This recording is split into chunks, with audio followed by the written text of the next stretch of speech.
오늘은 이사야서 5장부터 8장까지 말씀을 같이 나누겠습니다. 먼저 5장은 이스라엘 백성들에 대한 하나님의 심판에 대한 선언입니다. 4절 말씀 보면 극상품 포도나무라는 말이 나옵니다. 한번 따라서 할까요? 극상품 포도나무. 하나님께서 이스라엘 백성들을 극상품 포도나무로 심었다는 거죠. 그런데 좋은 포도를 맺는 게 아니라 들포도를 맺었다. 맛있고 풍성하고 과실이 이렇게 큼지막한 그런 좋은 포도가 아니라 들포도, 쬐끄맣고 시고 먹을 수 없는 그런 포도를 맺었다. 그래서 하나님의 백성들에 대한 심판을 선언하면서 화 있을진저라고 하는 말을 6번 하십니다. 그래서 화 있을진저 6번 이렇게 5장에서 말씀하십니다. 그리고 나서 6장으로 넘어가면 하나님께서 일꾼을 부르십니다. 누가 나를 위하여 갈고, 그런데 우리를 위하여 이렇게 써놨습니다. 그러니까 성부, 성자, 성령 하나님 세 분을 지칭하는 말이죠. 창세기에도 온 우주 만물 천지를 창조하실 때 우리라는 말이 나오거든요. 그런 것처럼 이제 하나님이 한 분이면서 세 분으로 계신 그 이야기를 하고 있습니다. 누가 우리를 위하여 갈고, 그랬더니 이사야가 응답하지요. 내가 가겠습니다. 그래서 하나님의 일꾼을 부르시는 내용이 나오고요. 7장으로 넘어가면 하나님께서 부르신 그 이사야를 통해서 아하스 왕에게 말씀하시는 내용이 나옵니다. 이때 아하스 왕 이때에 아람의 르신 왕과 이스라엘의 베가 왕이 침공했습니다. 여기에 대해서 하나님께서 이사야를 보내서 말씀하시죠. 10절로 넘어가면 징조를 구하라고 하십니다. 징조. 이 아하스 왕에게 하나님이 구원하심에 대한 징조를 구하라고 말씀을 하는데 아하스 왕이 구하지 않습니다. 꾸중을 듣습니다. 하나님께서 구하라고 하는데 왜 안 구하느냐. 8장으로 넘어가면 또 역사적 상황이 바뀌어서 하나님께서 이사야를 통해서 아수르의 침공과 그 결과에 대해서 말씀하십니다. 그러니까 이 말씀을 보면 이스라엘 백성들이 이렇게 하나님 앞에 범죄하니까 하나님이 심판하겠다고 말씀하세요. 그러나 하나님께서 그냥 그대로 심판하시는 것이 아니라 선지자를 부르셔서 그 선지자를 통해서 또 계속 경고하십니다. 계속 경고하시고 또 어떻게 살아야 될지 말씀하시고 그러는 내용이 오늘 본문에 말씀하신 말씀의 내용입니다. 이 내용 중에서 하나님은 어떤 분이신가 하는 건데요. 우리 7장 말씀 보겠습니다. 7장 3절 4절 말씀 다 같이 보겠습니다. 시작. 그때 여호와께서 이사야에게 이르시되 너와 내 아들 스알야숲은 윗모수도 끝 세탁자의 밭 큰 길에 나가서 아하스를 만나 그에게 이르기를 너는 삼가며 조용하라. 르신과 아람과 르말리아의 아들이 심히 노할지라도 이들은 연기나는 두 부직갱이 그루터기에 불과하니 두려워하지 말며 낙심하지 말라. 이사야에게 아하스를 만나러 가라. 그러면서 그에게 이르기를, 따라합시다. 그에게 이르기를. 여기서 나오는 하나님은 말씀하시는 하나님이십니다. 말씀하시는 하나님. 아하스 왕이 하나님에게 기도해서 물어보지도 않았어요. 그런데 왕이라고 하는 엄청난 직분 아닙니까? 한 나라를 책임지고 있고 왕이 잘못하면 나라가 다 어려워지잖아요. 그래서 하나님이 왕을 세우실 뿐만 아니라 선지자를 통해서 그 왕에게 말씀하십니다. 하나님은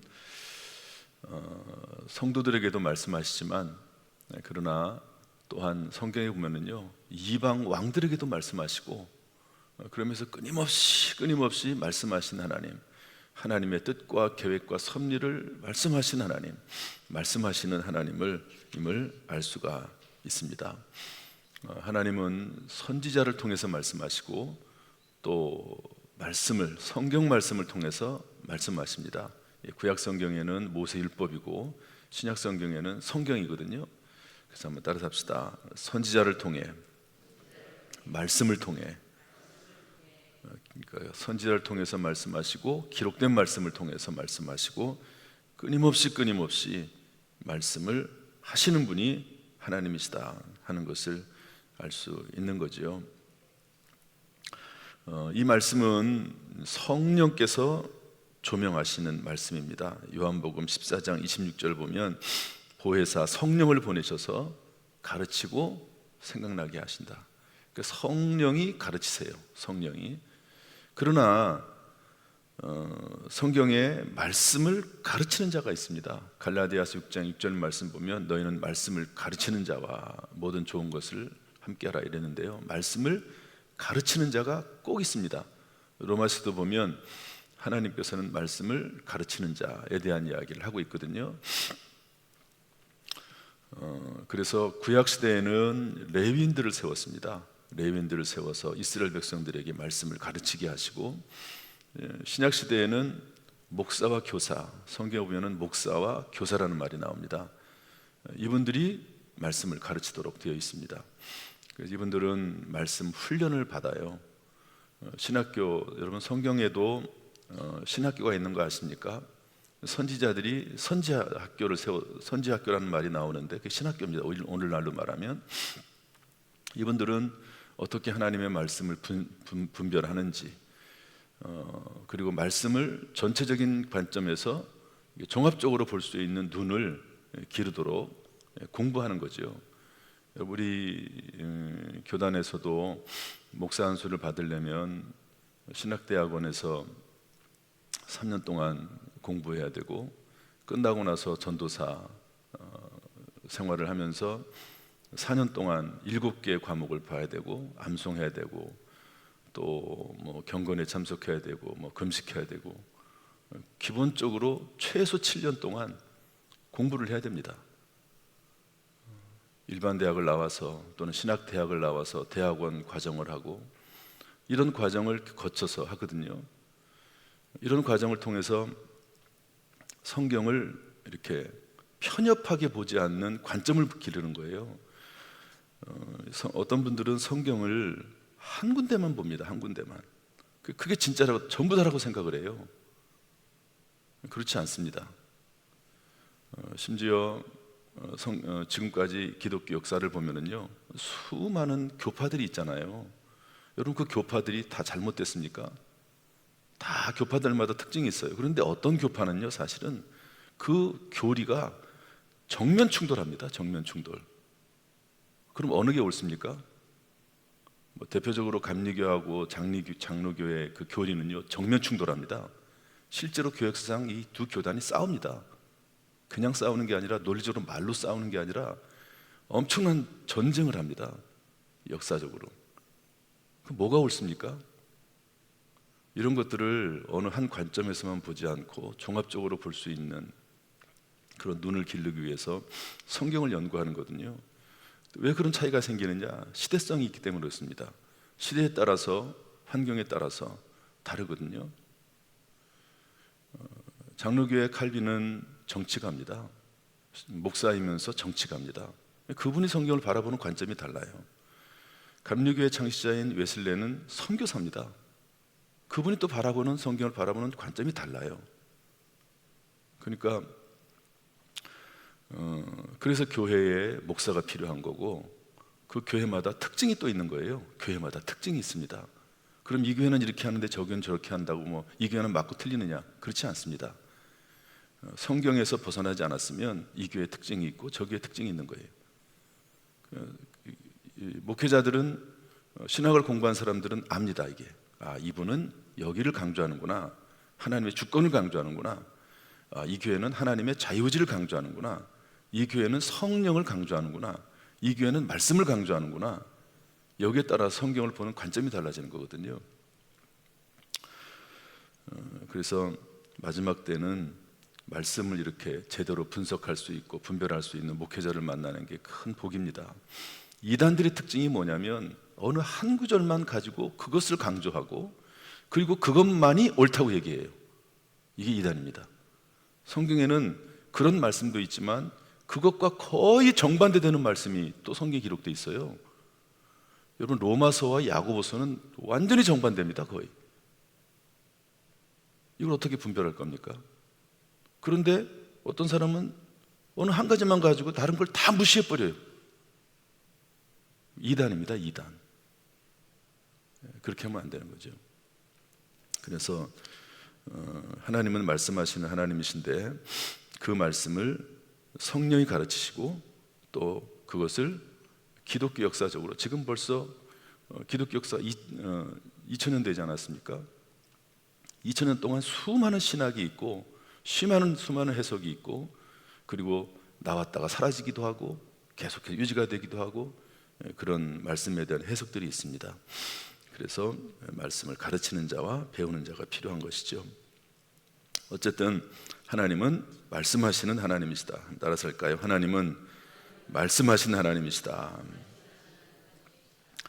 그 다음에 오늘 성경 말씀의 교훈은 무엇인가 하는 건데요. 여기 아하스 왕을 아까 방금 읽은 말씀처럼 아하스 왕에게 이사야로 하여금 찾아가서 말을 해라. 근데 이 당시에 아하스 왕에게 어떤 일이 있었냐면 르신 왕과 베가 왕이 침공을 했습니다. 그래서 여기 2절 말씀 한번 읽어볼까요? 다 같이 읽어보겠습니다. 2절 아까 방금 읽었던 전절인데 다 같이 시작.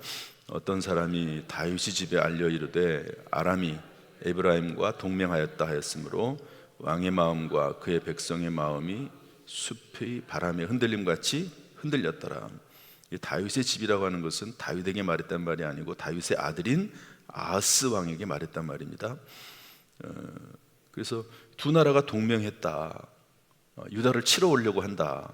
그러니까 아하스 왕이 마음이 흔들렸다는 거예요. 마음이 흔들렸다. 여기에 대해서 하나님은 이사야를 통해서 말씀하시는데 뭐라고 말씀하시냐면 4절 말씀 다시 읽어보겠습니다. 4절 말씀 다 같이 시작. 그에게 이르기를 너는 삼가며 조용하라. 르신과 아람과 르말리아의 아들이 심히 노할지라도 이들은 연기 나는 두 부직갱이 그루터기에 불과하니 두려워하지 말며 낙심하지 말라. 이사야를 통해서 뭐라고 말씀하시냐면 아하스 왕에게 너 조용히 해. 조용히 해. 그 일 때문에 흔들리지 말어. 그들은 부직갱이에 불과해. 그러니까 두려워하지 말고 낙심하지 마라. 이렇게 하나님께서 먼저 마음을 점검하십니다. 여호수아가 모세의 뒤를 이어서 이스라엘을 이끌어 나갈 때 두렵잖아요. 그때 하나님께서는 뭐라고 말씀하십니까? 성경을 여러분 보십시오. 거의 똑같습니다. 마음을 터치하세요. 마음을. 두려워하지 마라. 여호수아에게도 두려워하지 마라. 놀라지 마라. 그렇게 말씀하시거든요. 하나님이 살아계셔. 두려워하지 마라. 여러분, 이 말씀을 오늘날 저 여러분에게 하시는 말씀인 줄로 믿습니다. 신앙생활은 두려움과의 싸움입니다. 제가 보면 그래요. 두려움과의 싸움이에요. 끊임없이 밀려오는 두려움. 악한 영 사탄 마귀가 넣어주는 거거든요. 염려, 두려움. 그런데 하나님은 계속해서 말씀하세요. 두려워하지 말아라. 놀라지 말아라. 조용해. 요동하지 마라. 조용해. 그러면서 또 뭐라고 말씀하시냐면 7절 말씀인데 읽어보겠습니다. 7절 말씀 시작.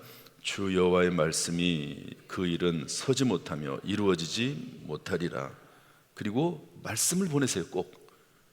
꼭 하나님은 말씀을 보냈습니다. 일단 마음을 안정시키세요. 야, 너 두려워하지 마라. 조용히 해. 괜찮아. 낙심하지 마라. 내가 있어. 그러고 나서는 말씀을 보내세요.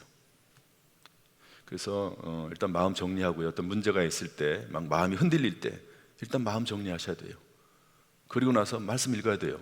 말씀 듣든지 읽든지 해야 됩니다. 왜냐하면 하나님은 말씀을 통해서 우리에게 역사하시기 때문에 그렇거든요. 그리고 나서 마지막으로 뭐라고 말씀하시냐면 9절인데요. 다 같이 읽어보겠습니다. 9절 말씀 시작. 에브라임의 머리는 사마리아요 사마리아의 머리는 르말리아의 아들들이라. 만일 너희가 굳게 믿지 아니하면 너희는 굳게 서지 못하리라 하시니라. 굳게 믿으라. 말씀 보내시고 믿으라는 거예요. 자, 순서를 봅시다. 너 조용해. 요동하지 마라. 조용해. 잠잠해. 괜찮아. 내가 있어. 그리고 두려워하지 마라. 그리고 말씀을 주세요. 그리고 믿으라는 거예요. 말씀 믿으라는 겁니다. 굳게 믿어야지만이 흔들리지 않는다.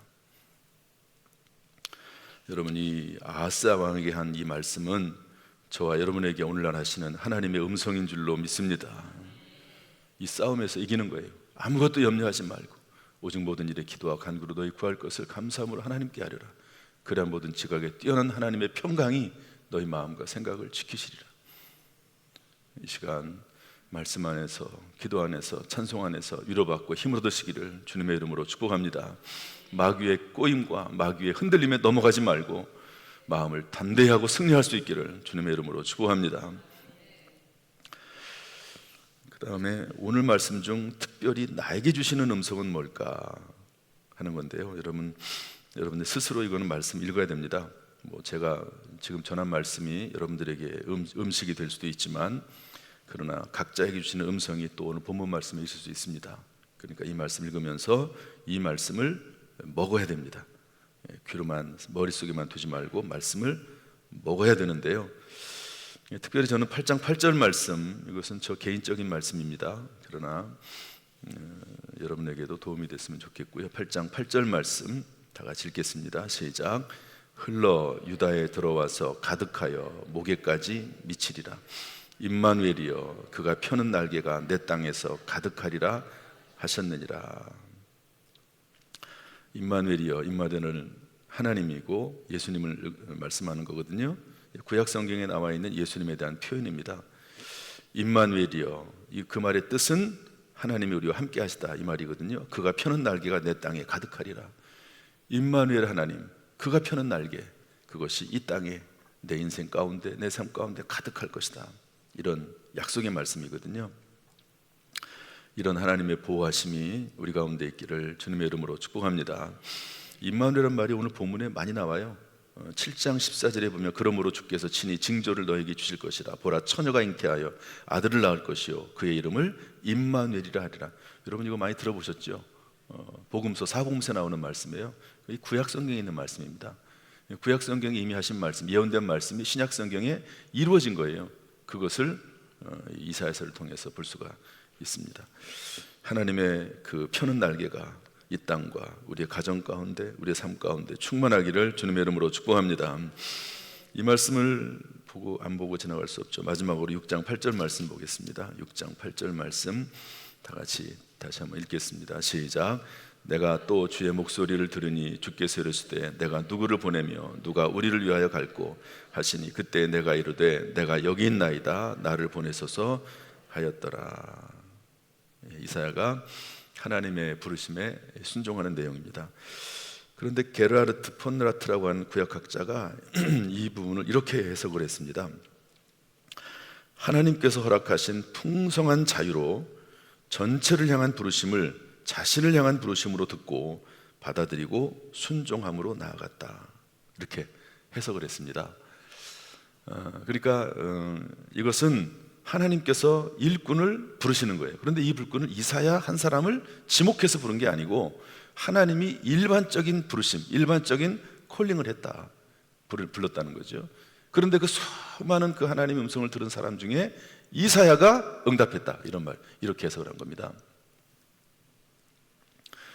오늘날도 하나님께서 수많은 사람들을 부르시죠. 그런데 거기에 응답하는 사람은 소수입니다. 그런 말씀이라는 거죠. 내가 여기 있나이다 나를 보내소서. 여러분 이 당시에 선지자가 된다는 것은 쉬운 일이 아닙니다. 선지자는 하나님 말씀을 대언하는 사람이기 때문에 늘 깨어 있어야 돼요. 그리고 하나님 말씀을 잘못 대언하면 돌에 맞아 죽습니다. 그런 일에 있어서 힘들고 피곤하고 엄청나게 어려운 일이에요. 선지자가 되면 하나님 말씀을 전달하면서 뭐 꾸지람하고 뭐 그러나 보다. 여러분, 선지자들은 미움을 받습니다. 목회자들, 제사장들은 미움을 받지 않아요. 왜냐하면 제사장들은 용서하고 치료하고 제사하는 역할을 하는 거거든요. 미움을 받지 않아요, 제사장들은. 단지 이제 백성들이나 왕이, 못된 왕이 나타나면 이 제사장들에게 생활비를 안 줘요. 먹을 걸 안 줘요. 그러니까 이게 어려워요. 그런 점은 있어도 제사장들이 미움을 받지는 않습니다. 제사를 드리면서 성도들의 죄를 용서하는 역할을 감당하니까. 그러나 선지자는요, 왕의 죄를 지적하고 백성들의 죄를 지적하고 그런 역할을 주로 하거든요. 선지자는 미움을 받아요. 선지자는 야, 이사야, 엘리야, 뭐 엘리사 좋겠다, 그런 거 아닙니다. 끊임없이 위협받고 협박당하고 감옥에 갇히고 이런 일도 합니다. 이사야가 그런데 그 하나님의 부르심에 내가 여기 있나이다, 나를 보내소서 응답하시면서 하나님 앞에 나아가는 거죠. 여러분, 저나 여러분이나 오늘 이 새벽에 나온 것 하나님의 부르심에 응답해서 이 자리에 나온 줄로 믿습니다. 참 귀한 일입니다. 쉽지 않습니다. 그러나 이 새벽에서부터 모든 교회의 일은 시작이 됩니다. 여기서부터 교회는 시작이 됩니다. 새벽에서부터 모든 일이 일어납니다. 여기서부터 교회가 흥흥할 것이냐 아니면 그렇지 않을 것이냐가 새벽에 결정이 됩니다. 교회도 마찬가지고 가정도 마찬가지고 개인도 마찬가지입니다. 새벽에서부터 시작하는 거예요. 새벽에서부터. 밤이 되면 피곤해요. 밤이 되면 하루의 첫 시간을 주님 앞에 드리면서 내가 새벽을 깨우리로다, 내가 새벽에 도우시리라. 오늘도 이 새벽에 부르심에 응답해서 나온 모든 성도들에게 하나님께서 은혜 베풀어 주시고 평강 주시고 세임 주시기를 주님의 이름으로 축복합니다. 그 입술의 기도를 통해서 하나님의 뜻을 이루는 거룩한 도구가 되기를 주님의 이름으로 축복합니다. 수많은 사명자들이, 새벽 사명자뿐만 아니라 나라 민족과 교회 사명자들이 일어나고 응답할 수 있게 되기를 주님의 이름으로 축복합니다. 기도하겠습니다. 하나님 아버지,